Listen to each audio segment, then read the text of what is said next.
Olá pessoal, como vamos? Tudo bem? Hoje nós vamos falar um pouquinho sobre temperatura, tá? Nós vamos continuar aqui no nosso assunto de meteorologia, nós vamos falar um pouquinho sobre temperatura, que é uma quantidade bastante intuitiva para a gente, relacionada à quantidade de calor que uma determinada substância, que um determinado corpo tem, né? A gente também tem isso bastante intuitivo, que são utilizados instrumentos do tipo termômetros, né, que medem a quantidade de calor de um determinado corpo e expressa aquilo através de uma régua em termos de graus Celsius ou graus Fahrenheit e assim por diante. E esses termômetros se valem, então, das propriedades de expansão e contração volumétrica, normalmente de líquidos como álcool ou mercúrio em colunas de vidro, né, como esses termômetros que a gente usa normalmente em casa. Na meteorologia é importante dizer, como a gente precisa de algumas medições específicas, existem termômetros mais ou menos especiais que conseguem travar na hora da temperatura máxima ou na hora da temperatura mínima ao longo de um mesmo dia. Quer dizer, mesmo que você não fique olhando o termômetro o tempo todo, na hora que ele passar pela máxima temperatura, o termômetro de máxima fica paradinho e o termômetro de mínima fica paradinho. Tem lá uma coisa que vale o método que esses termômetros param nessas temperaturas, mas que não vem ao caso aqui agora.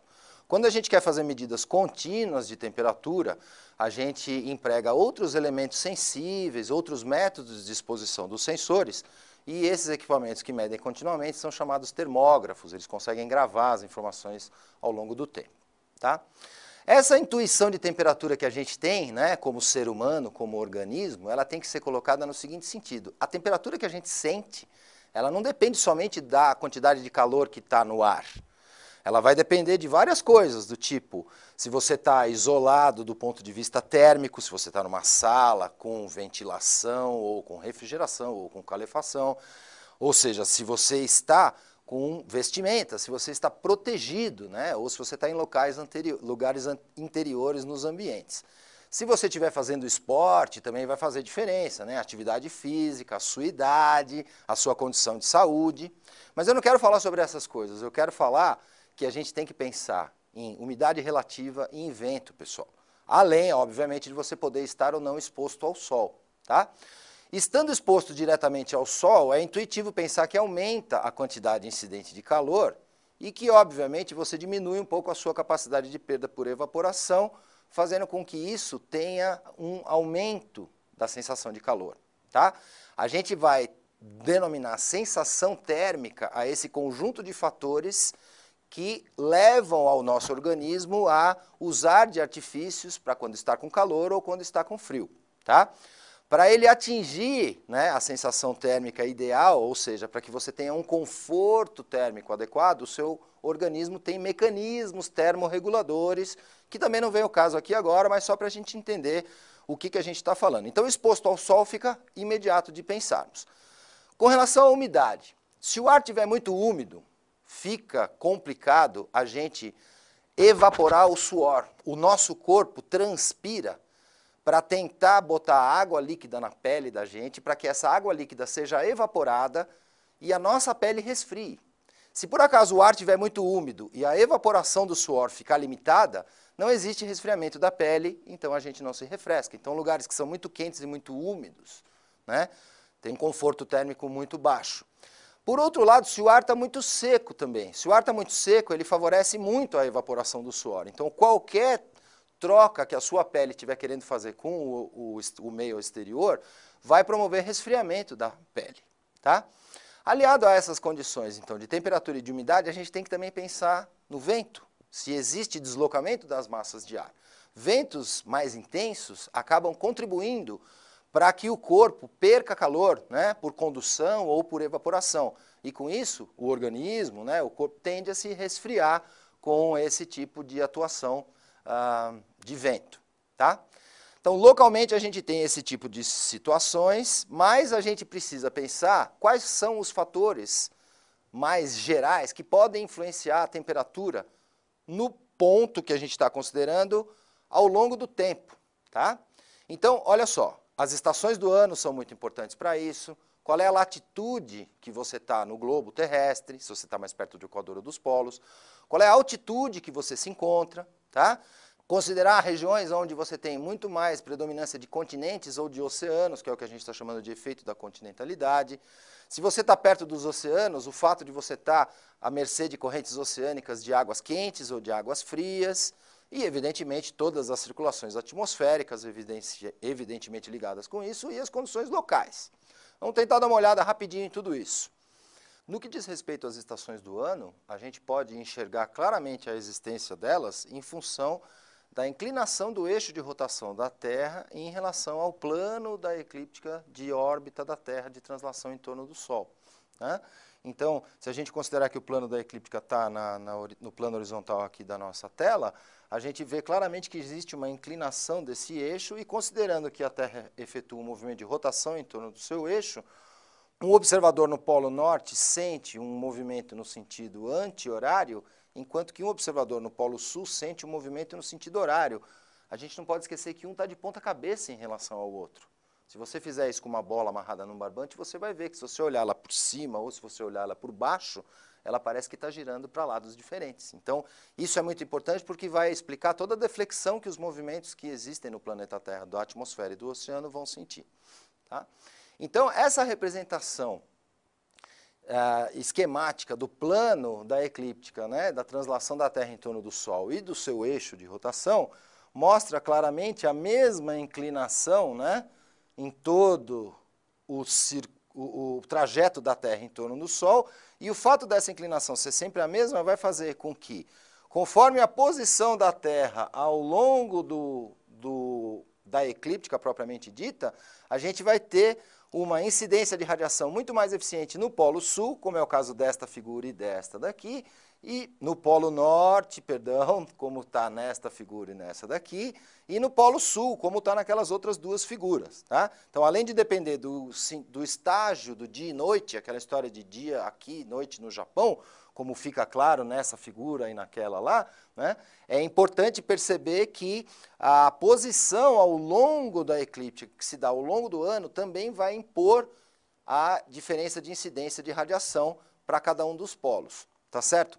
Considerando, então, que ela demora 24 horas para fazer rotação no seu próprio eixo e 365 dias e mais 6 horas para dar uma volta em torno do Sol, também fica evidente o aparecimento de um dia a mais a cada 4 anos, que é o que a gente está acostumado a chamar de ano bissexto, tá?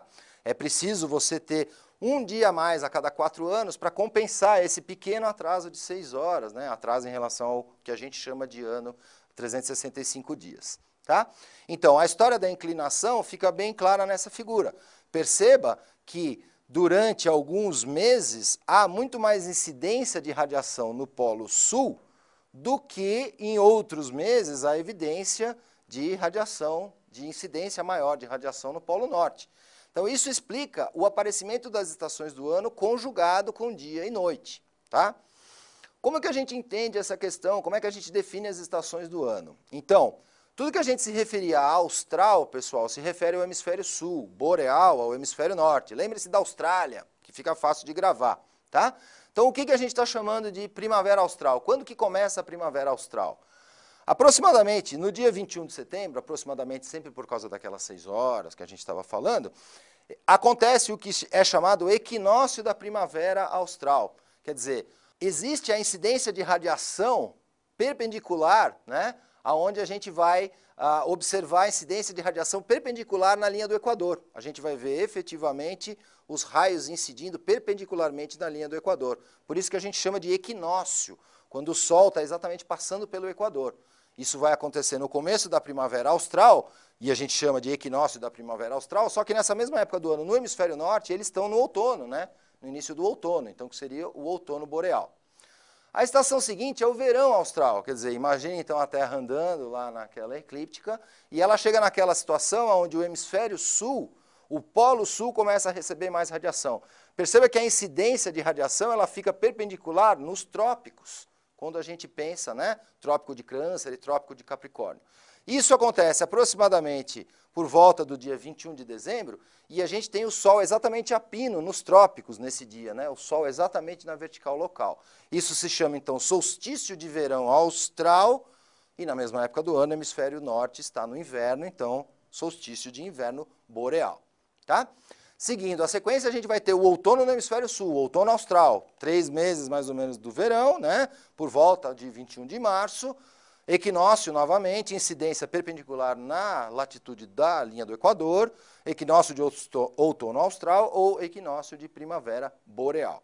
E para terminar o nosso circuito, o inverno austral.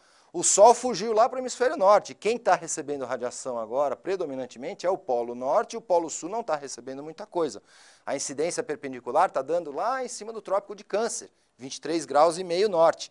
Isso acontece aproximadamente próximo ao dia 21 de junho e é chamado o solstício de inverno aqui austral, do hemisfério sul, ou o solstício de verão boreal no hemisfério norte. Para que a gente tenha uma ideia de como que as temperaturas, então, do ar variam ao longo do globo, essa figura apresenta a média anual das temperaturas, quer dizer, pega todos os meses de janeiro a dezembro dos anos de 1980 até 2010, 30 anos de dados, e faz uma média de todos os dados.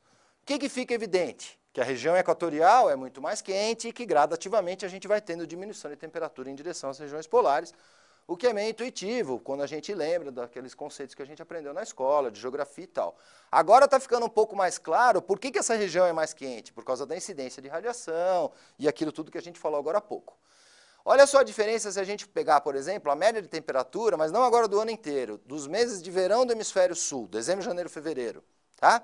Fica evidente que as porções continentais do hemisfério sul estão mais aquecidas que as porções continentais do hemisfério norte. É aquela história da radiação incidente que a gente falou agora há pouco.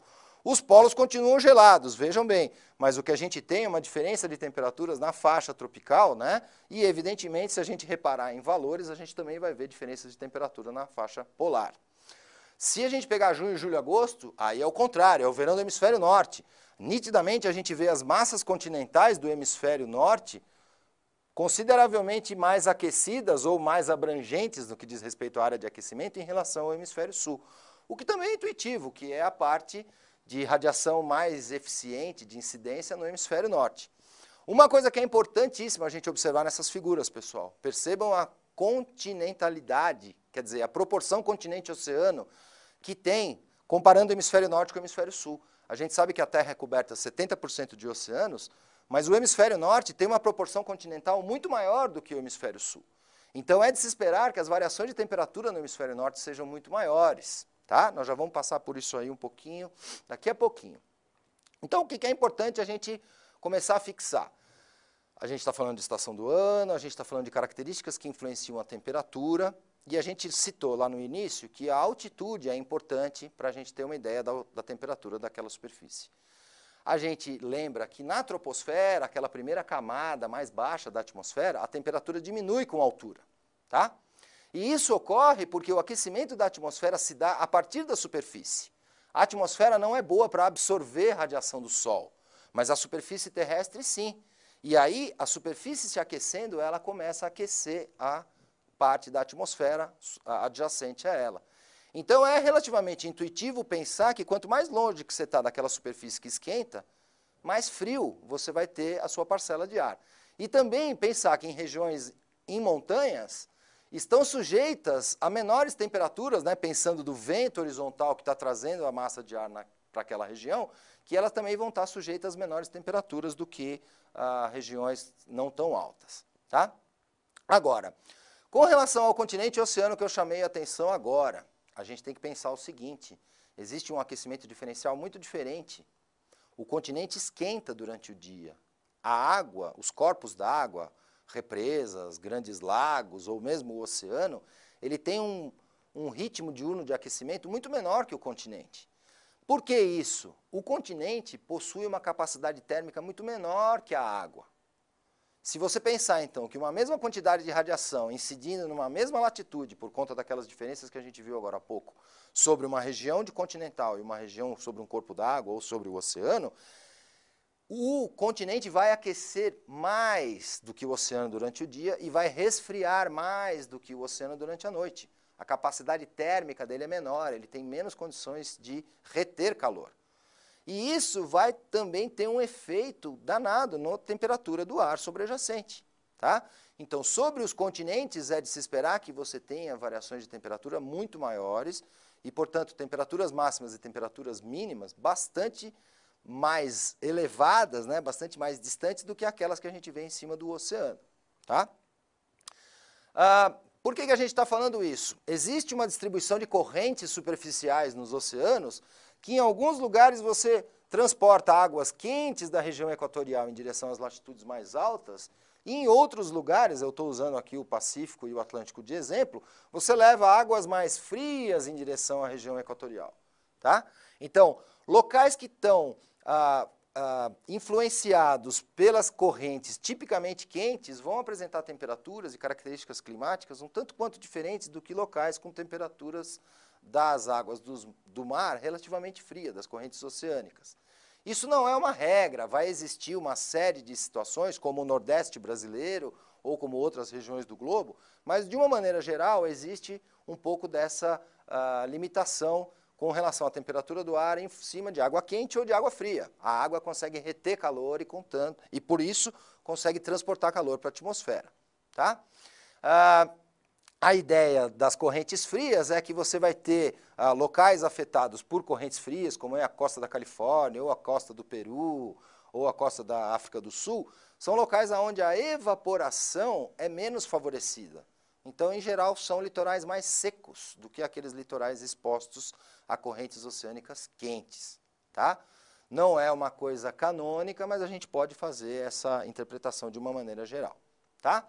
O que a gente precisa falar, então, agora de uma maneira geral sobre as circulações atmosféricas?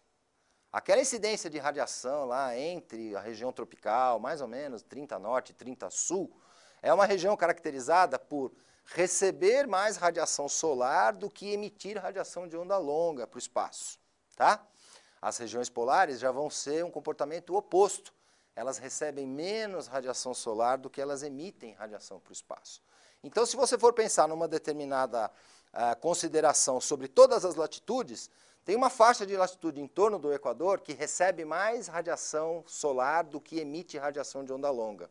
Ao passo que em latitudes mais altas acontece o inverso. Como a gente não tem as regiões equatoriais permanentemente se aquecendo e as regiões polares permanentemente se resfriando, deve existir mecanismos de circulação atmosférica e também oceânica. Por isso que a água do mar e a atmosfera nunca vai parar de se mexer. Tá? É importante, então, lembrar que vai haver diferenças na distribuição de temperatura por causa da incidência de radiação. Essa variação de temperatura vai implicar em variações na pressão atmosférica, que por sua vez vai implicar em regime de ventos em todo o planeta. Isso significa que, como está havendo sempre um desbalanço entre a radiação incidente solar que a gente acabou de ver, é necessário existir permanentemente movimento na atmosfera e no oceano. Existe a necessidade de redistribuir esse superávit de energia que se localiza na região entre os trópicos, distribuindo esse calor em excesso para as regiões de latitudes mais altas ao redor do globo. Sem esquecer do efeito da continentalidade também. Então a gente tem que ver as circulações atmosféricas no contexto da continentalidade, no contexto da incidência de radiação diferencial e assim por diante. Bom, se a gente for pensar que a gente está, então, num determinado local, que a gente sabe se está perto de corrente quente, corrente fria, alto ou baixo, a gente ainda tem aquela história. Bom, temperatura máxima e temperatura mínima. Quer dizer, qual é a amplitude térmica que um determinado local sente? A gente pode pensar temperatura máxima e temperatura mínima ao longo do mesmo dia, a gente pode pensar em temperatura mínima no inverno e temperatura máxima no verão, ou temperatura mínima em alguma estação do ano, que normalmente é outono e inverno, temperatura máxima, que normalmente é o verão, mas a gente pode pensar então no conceito de amplitude térmica para medir a variação de temperatura, como sendo essa diferença entre temperaturas máximas e temperaturas mínimas que acontecem no mesmo local. Tá? É importantíssimo frisar agora que a amplitude térmica vai ser muito maior sobre os continentes do que sobre o oceano. Aquela questão da capacidade térmica vai ser fundamental. O continente esquenta durante o dia, esfria durante a noite, ou esquenta durante o verão, esfria durante o inverno, e isso vai fazer uma diferença grande. A água do mar não tem tanta mudança de temperatura assim. Tá? E se a gente também pensar num local ensolarado, num dia completamente sem nuvens, onde você tem umidade relativa baixa, É natural imaginar que durante o dia a incidência de luz solar vai esquentar o chão e com isso a temperatura do ar vai subir. Ao passo de que no período da noite, também sem nuvens, toda aquela emissão de radiação de onda longa para o espaço vai fazer com que a temperatura da superfície se resfrie e, portanto, as camadas de ar sobrejacente também vão começar a se resfriar. Então é importante ter esse efeito local. Que tipo de superfície eu tenho, que tipo de incidência de radiação eu tenho e que umidade que eu tenho nesse local, tá? Quando a gente pensa também em condições locais, vale muito a pena falar em situações onde tem vento e situações onde não tem vento. Pessoal, dia de vento fraco, você pode ter uma variação muito maior de temperatura. Durante o dia vai esquentar muito mais, durante a noite vai esfriar muito mais. Por quê? O vento promove mistura das parcelas de ar. Então, se eu tenho uma parcela de ar que está esquentando ou esfriando perto da superfície, e eu venho e troco ela por outra parcela que estava num nível elevado, ou numa posição diferente, eu promovo mistura dessa parcela que estava se aquecendo ou se resfriando, e eu não vou ter, então, o máximo do aquecimento e o máximo do resfriamento. Tá? É importante também pensar que conforme o tipo de condição de solo, né, de superfície que eu tenho, vai ter diferença. Se eu comparar a área vegetada com a área urbana, ou se eu comparar a área vegetada com a área de solo exposto, a gente vai observar nitidamente que vai haver uma diferença no aquecimento dessa superfície. Uma área vegetada, ela absorve muito menos calor do que áreas de solo exposto ou áreas urbanas, de maneira que locais dos parques, né, locais nas grandes áreas vegetadas, em geral, têm temperaturas mais amenas do que as áreas urbanas, que são boas absorvedoras de calor, então o chão esquenta muito e aí começa a aquecer a temperatura em cima daquele chão quente. Tá? Pessoal, eu espero que tenha ficado claro, a ideia de temperatura é bastante intuitiva, mas ela tem bastante ponto importante que eu gostaria realmente que vocês resgatassem nessa aula. Tchau, obrigado.